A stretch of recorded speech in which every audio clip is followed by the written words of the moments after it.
اللہ تعالیٰ کے تعلق سے جو عقائد ہونے چاہیے اس کا کل بیان ہوا۔ اب چند باتیں وہ کہ انبیاء اور مرسلین اور نبی و رسول کے تعلق سے کیا عقائد ہونے چاہیے۔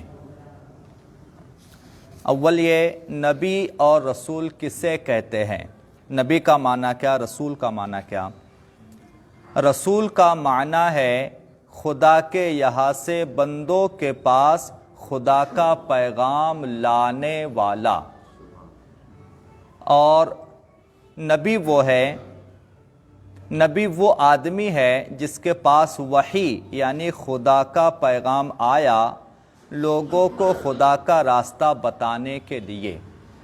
یاد رکھیں نبی اور رسول میں بھی فرق ہے، نبی اور رسول میں بھی فرق ہے۔ نبی یعنی انبیاء 1,24,000 ہوئے اور رسول 300 کے قریب رسول ہوئے، اور رسول کا درجہ نبی سے بھی بڑا ہوتا ہے۔ 1,24,000 جتنے وہ رسول نہیں ہے، سب نبی ہے۔ نبی سے رسول کا رتبہ، رسول کا درجہ بڑا ہوتا ہے۔ یا یوں کہیے کہ رسول وہ ہوتے ہیں جن کے پاس حضرت جبریل تشریف لاتے ہیں۔ کئی نبی اور کئی فرشتے رسول ہیں۔ نبی سب مرد تھے، نہ کوئی جن نبی ہوا نہ کوئی عورت نبی ہوئی۔ نبی ہونے کے لیے نبی صرف مرد ہوئے ہیں، عورت میں کوئی اب تک نبی نہیں ہوا۔ اللہ کی حکمت ہے کہ عورت میں نبی نہیں ہوئے، اور جن میں بھی کوئی نبی نہیں ہوا، صرف مرد نبی ہوئے۔ عبادت و ریاضت کے ذریعے سے آدمی نبی نہیں بن سکتا، یہ محض اللہ تعالیٰ کی مہربانی اور عطا سے ہوتا ہے۔ یعنی کوئی نبی اپنی محنت سے، عبادت سے، ریاضت سے کوئی نبی نہیں بن سکتا، چاہے جتنی چاہے عبادت کرے۔ کوئی ارادہ کر لے کہ مجھے نبی بننا ہے تو لاواز سے عبادت شروع کر دیتا ہوں، تو کسی صورت میں وہ نبی نہیں بن سکتا۔ نبی صرف محض اللہ تعالیٰ کی مہربانی سے ہوتا ہے۔ اور بات ایک اور بات کہ ہمارے پیارے نبی جناب محمد مصطفیٰ صلی اللہ تعالی علیہ وسلم یہ آخری نبی ہے دنیا میں، یعنی ہمارے حضور کے بعد اب کوئی نبی نہیں آئے گا۔ ما کان محمد ابا احد من رجالکم ولکن رسول اللہ وخاتم النبیین۔ تو حضور ہمارے آخری نبی ہے، نبی حضور کے بعد کوئی پیغمبر نہیں آئے گا۔ نبی تمام بری باتوں سے دور رہتا ہے اور اچھی باتوں سے سنور چکا ہوتا ہے۔ جس کو بھی اللہ تعالیٰ نبی بناتا ہے ایسا ہوتا ہے، دیکھیے کہ بہت سارے انبیاء اور مرسلین پیدائشی نبی تھے، یعنی پیدا ہی اللہ نے ان کو نبی بنا کر کیا۔ کچھ نبی اور رسول ایسے ہوئے، اور کچھ نبی ایسے ہوئے کہ ان کو بعد میں نبوت ملی، نبوت ان کو بعد میں عطا کی گئی۔ تو نبی جو ہوتا ہے، چاہے نبوت سے پہلے کا ہو زمانہ یا نبوت کے بعد کا زمانہ، نبی ہر عیب سے، ہر برائی سے پاک ہوتا ہے۔ نبی میں کوئی برائی نہیں ہوتی، نبی میں کوئی برائی، کوئی عیب، یہاں تک کہ جسمانی طور پہ بھی، یعنی کوئی پیر کا لنگڑا ہو تو وہ کبھی نبی نہیں بن سکتا۔ آنکھ کا جو ہے کیا کہتے ہیں اس کو، نابینا ہو یا آنکھ ٹیڑھی ہو جس کی، ایسا نبی نہیں ہو سکتا۔ نبی بے عیب ہوتا ہے، جسمانی طور پر بھی اور صفاتی طور پہ بھی۔ جسم میں بھی اس کے کوئی عیب نہیں ہوتا، اور اس کی صفات میں بھی کوئی عیب نہیں ہوتا، یعنی کہ نبی میں کوئی برائی، جیسے کہتے ہیں نا کوئی آدمی ہوتا ہے جو سب کی مذاق اڑانے والا ہوتا ہے، یا کوئی آدمی ہوتا ہے جو جھوٹ بولنے والا ہوتا ہے، کوئی آدمی ہوتا ہے جس کو کوئی بری چیز اس کے اندر ہوتی ہے عادت میں، تو ایسا کوئی نبی میں ایسی صفت یا ایسی عیب نہیں ہوتا۔ نبی کی خاصیت یہاں دیکھیں، یہ نبی میں کوئی ایسی چیز یا کوئی ایسی بات نہیں ہوتی جس سے لوگ نفرت کریں، کوئی ایسا عیب نبی میں نہیں ہوتا۔ نبی کی عقل یعنی نبی کا دماغ، یہ بات بڑی اہم ہے، سنیں۔ نبی کی عقل تمام انسانوں میں سب سے زیادہ بڑی اور سب سے بہتر ہوتی ہے، یعنی نبی سب سے زیادہ عقل مند ہوتا ہے۔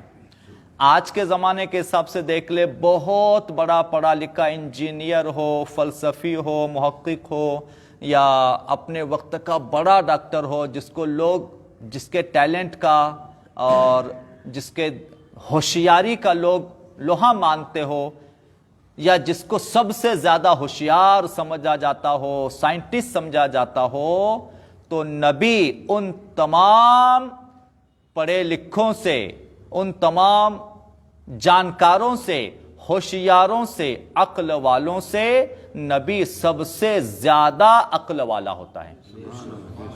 یعنی آج ہم سوچ سکتے ہیں کہ دنیا میں بڑے بڑے سائنٹسٹ وہ ہوئے جنہوں نے لائٹ، کرنٹ، بجلی کی کھوج کی، جنہوں نے بے شمار ایسے کھوجیں کی، تو ان کو ہم ٹیلنٹڈ مانتے ہیں، ان کو ہم ہوشیار مانتے ہیں اور عقل والے مانتے ہیں۔ تو یاد رہے، ان تمام سائنٹسٹ اور تمام عقل والوں میں نبی سب سے زیادہ عقل والا ہوتا ہے۔ اور یہ تو تمام 1,24,000 نبیوں کی بات ہے، اب اس میں تمام نبیوں میں جو سب سے افضل نبی ہو، ان کے عقل کا عالم کیا ہوگا۔ کچھ لوگ بولتے ہیں کہ نبی نے پڑھنا لکھنا، ہمارے پیارے حضور کے بارے میں، کہ نبی نے پڑھنا لکھنا سیکھا تھا یا نہیں سیکھا تھا، ہمارے نبی پڑھنا لکھنا نہیں جانتے تھے۔ ارے نادانو، پڑھنا لکھنا دنیا کے اسکول میں ہم جائیں گے تو پڑھنا لکھنا سیکھیں گے، دنیا کے ٹیچر کے پاس ہم جائیں گے تو پڑھنا لکھنا سیکھیں گے، دنیا کے اسکول میں ہم جائیں گے تو ہم کو لکھنا پڑھنا آئے گا۔ یہ ہمارے لیے اصول ہے۔ نبی کو پڑھنا لکھنا سیکھنے کے لیے کسی استاذ، کسی کلاس، کسی مدرسہ، کسی درسگاہ میں جانے کی کیا ضرورت ہے؟ ما کانا و ما یکون، یعنی دنیا کا سارا علم دے کر ہی اللہ نے اپنے نبی کو پیدا فرمایا ہے۔ بھلا کوئی دنیا میں ایسا ہو سکتا ہے جو نبی کو پڑھائے؟ نبی کو پڑھانے والا دنیا میں کون ہو سکتا ہے؟ لوگوں نے کتابوں میں لکھا ہے کہ نبی ان پڑھ تھے، معاذ اللہ، معاذ اللہ، لوگوں نے لکھا ہے۔ یہ ان کے ان پڑھ ہونے کی نشانی ہے جنہوں نے لکھا ہے۔ تو نبی کی عقل دنیا کے سب انسانوں میں سب سے زیادہ ہوتی ہے۔ نبی، ایک اور نبی کی صفت ہے، دیکھیے، نبی معصوم ہوتے ہیں۔ یہ ایک نبی کی صفت ہے، نبی معصوم ہوتے ہیں، یعنی نبی سے کوئی گناہ کبھی نہیں ہو سکتا۔ معصوم کی تعریف بھی پہلے سمجھ لے، معصوم کسے کہتے ہیں؟ معصوم کی تعریف یہ ہے جس سے کبھی پہلے گناہ ہوا بھی نہیں اور جس سے آگے کبھی گناہ ہو بھی نہیں سکتا۔ لوگ چھوٹے بچے کو بھی معصوم کہتے ہیں، چھوٹے بچوں کو معصوم کہنا منایا، لفظ معصوم، اس کو بے گناہ کہیے آپ، کہ بچہ ہے تو بے گناہ بچہ ہے، لیکن معصوم کہنا یہ منع ہے، کیونکہ معصوم کا معنی ہوتا ہے جس سے کوئی گناہ پہلے ہوا بھی نہیں اور آگے چل کے بعد میں کوئی گناہ ہو بھی نہیں سکتا۔ تو بچہ آج بچہ ہے، آگے چل کے تو نہیں بول سکتے نا، اس سے گناہ خطا ہو سکتی ہے، انسانی تقاضا ہے، بشریت کا تقاضا ہے کہ انسان سے خطا ہو سکتی ہے۔ تو نبی معصوم ہوتے ہیں، یعنی نبی سے کبھی کوئی گناہ نہیں ہو سکتا۔ اب ایمانی عقیدہ سمجھے، کوئی یہ کہے یا کوئی یہ مانے کہ نبی سے گناہ ہوا، نبی سے خطا ہوئی، تو وہ ایمان سے خارج ہے. نبی کو کوئی گناہگار سمجھے تو وہ ایمان سے خارج ہے. نبی معصوم ہوتے ہیں, نبی سے کبھی کوئی گناہ نہیں ہوتا. اچھا کیوں نہیں ہوتا؟ کیونکہ نبی جو بھی کرتا ہے اللہ کے حکم سے کرتا ہے, اللہ کے حکم کے بغیر نبی کچھ بھی نہیں کرتا. نبی کا علم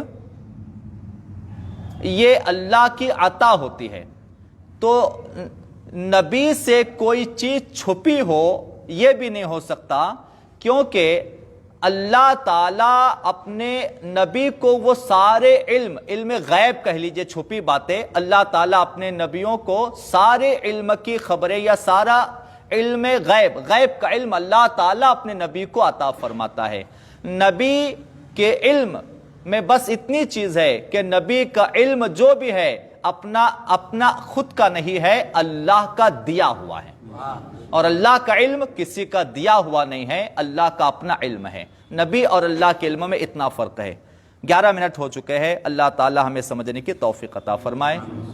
عالم صاحب سے میں گزارش کروں گا کہ وہ مختصر بیان کریں گے.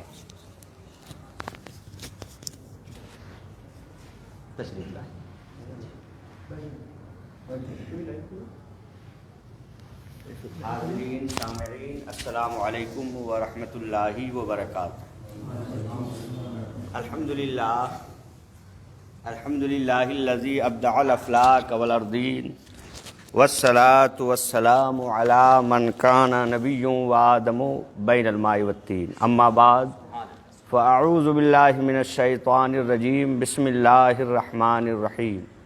ما خلقت الجن والانس الا لیعبدون. آمنت باللہ صدق اللہ مولانا العظیم وبلغنا رسولہ النبی الامین الکریم ونحن علی ذلک لمن الشاہدین والشاکرین والحمد للہ رب العالمین. درود پاک پڑھیں. اللہم صلی علی سیدنا و مولانا محمد معدن الجود والکرم وآلہ واصحابہ وبارک وسلم صلاۃ و سلاما علیک یا رسول اللہ. شہزاد اعلیٰ حضرت سرکار مفتی اعظم ہند قدسہ سرور عزیز فرماتے ہیں, ریاضت کے یہی دن ہیں, بڑھاپے میں کہاں ہمت. ریاضت کے یعنی جوانی والے دن, ریاضت کے یہی دن ہیں, بڑھاپے میں کہاں ہمت. جو کچھ کرنا ہو ابھی کر لو, ابھی نوری جواں تم ہو. اور ایک دوسرا شاعر کہتا ہے, زندگی با بندگی تابندگی, زندگی با بندگی تابندگی, زندگی بے بندگی شرمندگی. اور ایک منچلا کہہ رہا ہے کہ سبھی مجھ سے پوچھتے ہیں آپ کی تنخواہ کتنی ہے, سبھی مجھ سے پوچھتے ہیں آپ کی تنخواہ کتنی ہے, کوئی مجھ سے نہیں پوچھتا یاد خدا کتنی ہے. زبردست بات یہ ہے کہ یاد خدا کے بارے میں پوچھا جائے. قرآن پاک کی جو میں نے آیت تلاوت کی اس میں اللہ فرماتا ہے ما خلقت الجن والانس الا لیعبدون. جن اور انس کو اللہ نے عبادت کے لیے پیدا کیا. توجہ اگر آپ کی ہے تو یہ بات مسلمہ ہے کہ اللہ پاک نے قرآن پاک میں فرمایا خلقنا لکم ما فی الارض جمیعا. سب کو اللہ نے انسان کے لیے پیدا کیا. ساری کائنات بنی انسان کے لیے اور انسان بنا خدا کے لیے. اور اللہ کا کرم یہ ہوتا ہے کہ جو انسان اپنے دل میں اپنے خدا کا ڈر رکھتا ہے, اپنے خدا کی محبت رکھتا ہے, جس انسان کے دل میں خوف خدا اور عشق خدا ہو, اللہ پاک کرم فرما کر ساری کائنات کے دل میں اس انسان کا ڈر اور اس انسان کی محبت پیدا کر دیتا ہے.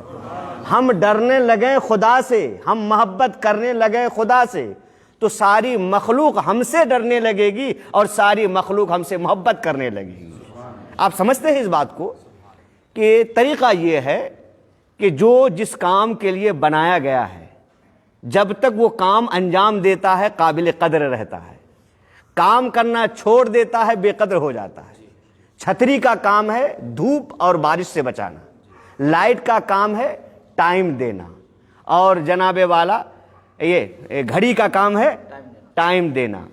اب اگر چھتری دھوپ اور بارش سے بچانا چھوڑ دے, چھتری کی قدر ختم ہو جاتی ہے. گھڑی اگر ٹائم دینا چھوڑ دے, گھڑی کی قدر ختم ہو جاتی ہے. معلوم ہوا کہ انسان کی فطرت ہے، عادت ہے، جس کام کے لیے بنایا گیا ہے کام کرنا چھوڑ دے قدر ختم ہو جاتی ہے، وہ قابل قدر نہیں ہوتا ہے۔ انسان کو بنایا گیا ہے خدا کی عبادت کے لیے، انسان خدا کی عبادت کرنا چھوڑ دے اس کی عظمت ختم ہو جاتی ہے، اس کی اہمیت ختم ہو جاتی ہے، اس کی قدر ختم ہو جاتی ہے، کیونکہ انسان کو بنایا ہے اللہ تبارک و تعالیٰ نے اپنی عبادت کے لیے۔ اس لیے ہم کو اور آپ کو خدا تبارک و تعالیٰ کی عبادت کرنی چاہیے۔ اور ما خلقت الجن والانس الا لیعبدون، جن اور انس کو عبادت کے لیے پیدا کیا۔ اور عبادت کی تفسیر میں مفسرین فرماتے ہیں ما خلقت الجن والانس الا لیعبدون اے الا لیعرفون، انسان اور جن کو پیدا اس لیے کیا ہے کہ خدا کی عبادت کریں، یعنی خدا کو پہچانیں، خدا کو پہچانیں۔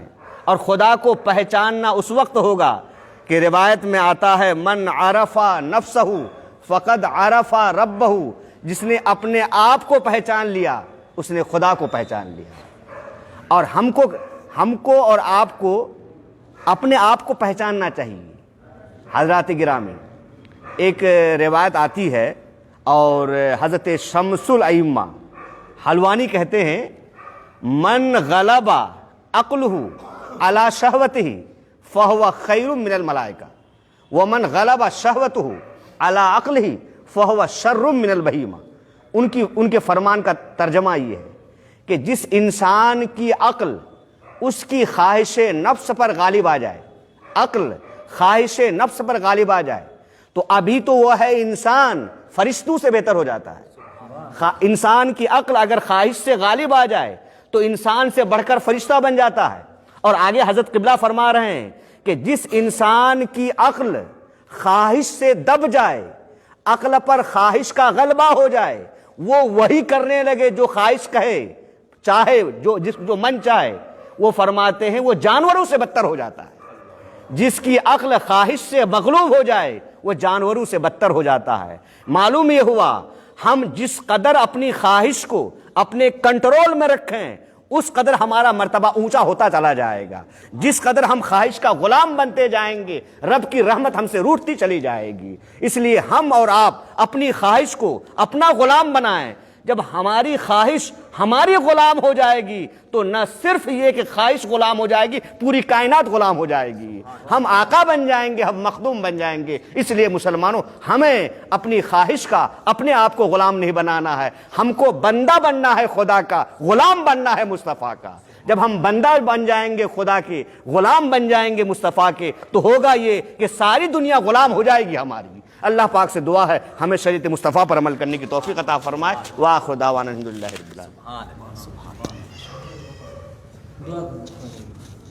اللہ رب محمد صلی اللہ علیہ وسلم نحن عباد محمد صلی اللہ علیہ وسلم۔ یا اللہ یا رحمان یا رحیم، دل مارا کو مستقیم بحق ایاک نعبد و ایاک نستعین۔ یا اللہ، امام صاحب کی قیادت میں ہمارے بچوں کی توجہ سے اے اللہ یہ محفل منعقد ہوئی اور تیرے بندے تیری محبت میں، تیرے رسول کی محبت میں جمع ہے۔ مولا اس جمع ہونے کو قبول فرما۔ پروردگار عالم، اس بیٹھک کے صدقے میں ہم سب کا بیڑا پار فرما، ہم سب کے گناہوں کو معاف فرما۔ مصطفیٰ پیارے کی محبت ہمارے دلوں میں رچا بسا دے۔ دشمنان دین کے خلاف ہمیں جد و جہد کرنے کی توفیق عطا فرما۔ نفس کی اے اللہ سرکوبی سے اے اللہ ہمارا نفس اپنے فضل سے ہمارے نفس کی سرکوبی فرما دے۔ اے اللہ شیطان اور نفس کے شر سے ہماری حفاظت فرما، پنجگانہ نمازوں کا پابند بنا دے۔ اے اللہ جیتے جی مصطفیٰ پیارے کی زیارت کرا، سرور دو جہاں کے عشق میں مچلنے کی توفیق عطا فرما۔ حضور پاک کی جو سنتیں ہیں مولا، ان سنتوں پر عمل کرنے کی توفیق عطا فرما اور سنتوں کے ذریعے سے اپنے دل کو ٹھنڈک پہنچانے کی توفیق عطا فرما۔ قال اللہ تعالیٰ فی شان حبیبہ الکریم ان اللہ وملائکتہ یصلون علی النبی یا ایھا الذین آمنوا صلوا علیہ وسلموا تسلیما۔ اللہم صل علی سیدنا مولانا محمد المعدن والکرم وآلہ واصحابہ وسلم صلاۃ وسلام علیک یا رسول اللہ۔ بسم اللہ الرحمن الرحیم۔ سبحان ربک رب العزۃ عما یصفون وسلام علی المرسلین والحمد للہ رب العالمین۔ حاضرین، اب ایک